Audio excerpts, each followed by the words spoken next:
Awake. Maddie crept down the carpeted stairs and crouched on the fourth step so she could peer through the banister into the living room where the grown-ups were. She knew she was supposed to be asleep, but all the voices were keeping her awake. At first, she thought it was a party, like for Christmas or maybe a birthday, but no one seemed to be having a good time. Mommy was leaning on Uncle Bob's shoulder, and she couldn't see Daddy anywhere. Softly, she patted down the stairs and into the kitchen.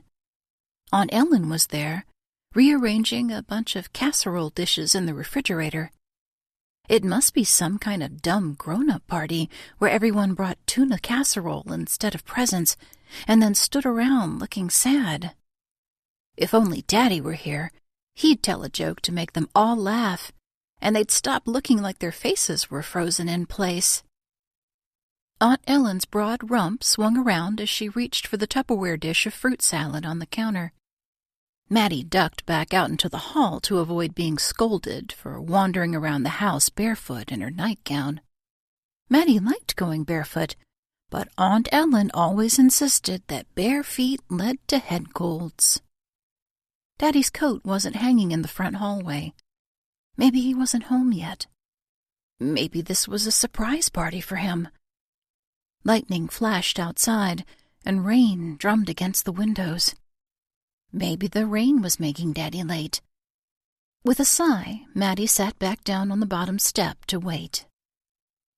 After what seemed like a long time, 2 beams of light swung into the driveway, and she heard a car door slam. A moment later, the front door opened. "Daddy!" Maddie sprang up and flung herself to embrace his legs.